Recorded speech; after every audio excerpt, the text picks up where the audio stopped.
તમારા પોતાના નબળા ધબકારા પર ધ્યાનપૂર્વક સાંભળો. તમારા હૃદયના દરેક ધબકારા સાથે એક તેજસ્વી લાલ નદી તમારી રગોમાં વહે છે, જે જીવનની મહત્વપૂર્ણ ચમકને તમારા શરીરના દરેક ખૂણે પહોંચાડે છે. આ જીવન આપતી પ્રવાહી તેનો રંગ અને કાર્ય એક જ અસાધારણ તત્વ લોહને કારણે ધરાવે છે. તમારા લાલ રક્તકણોની સૂક્ષ્મ રચનામાં એ હિમોગ્લોબિન અણુઓના કેન્દ્રમાં, જે તમે શ્વાસમાં લેતા ઓક્સિજનને વહન કરે છે, ત્યાં લોહના પરમાણુઓ છુપાયેલા છે. આ લોહ પરમાણુઓ અણુસ્તરે એન્કર તરીકે કાર્ય કરે છે, ઓક્સિજનને પકડી રાખે છે અને તેને તમારા મન, તમારી પેશીઓ અને તમારી યાદોને જાળવવા માટે વિતરે છે. પરંતુ આ લોહ માત્ર પૃથ્વીનું ઉત્પાદન નથી. તે માટીમાં ઉત્પન્ન થયું નથી અને ન તો તે આપણા ગ્રહ પર સ્વદેશી હતો.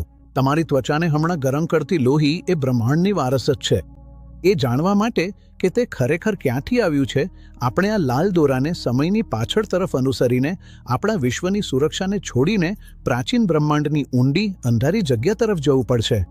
તમારા શરીરમાંના દરેક લોહીના ટીપામાં તારક ઇતિહાસનો ગ્રહ્ય ભંડાર છે, એક પ્રાચીન અને હિંસક વિનાશની ભૌતિક પરિણા છે. તમારા જીવનની કહાની પૃથ્વી પર શરૂ થઈ નહોતી. તે અબજો વર્ષો પહેલા શરૂ થઈ હતી, મરતા સૂર્યોની ઝળહળતી રોશનીમાં લખાઈ હતી. શુદ્ધ અને નવજાત બ્રહ્માંડમાં લોખંડ નહોતું, માત્ર હાઇડ્રોજન, હિલિયમ અને થોડું લિથિયમ હતું, જે મૂળ તત્વો બિગ બેંગમાં બનેલા હતા. ભારે તત્વો માટે કલ્પનાતીત શક્તિની ફેક્ટરી જરૂરી હતી, એટલે કે વિશાળ તારાની કોર. લાખો વર્ષો સુધી આ તારક ભઠ્ઠીઓ પોતાની જ ભારે ગુરુત્વાકર્ષણ સામે સતત યુદ્ધ લડે છે અને પોતાને ટકાવી રાખવા માટે હલકા તત્વોને ભારી તત્વોમાં ફેરવે છે. આને તારક ન્યુક્લિયોસિન્થેસિસ કહે છે.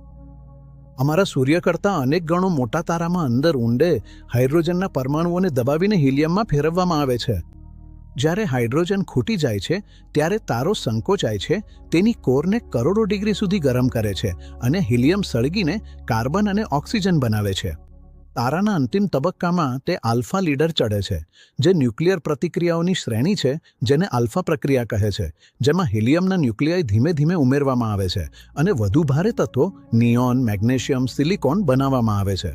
અંતે તારાની કોર આશ્ચર્યજનક 3 અબજ ડિગ્રી સુધી પહોંચી જાય છે. અહીં સિલિકોન બર્નિંગનો ઉતાવળભર્યો અને તણાવભર્યો તબક્કો શરૂ થાય છે. અલ્ફા કેપ્ચર ઘટનાઓની ઝડપી શ્રેણી દ્વારા સિલિકોન લોખંડના પીક તત્વોમાં ફ્યુઝ થાય છે.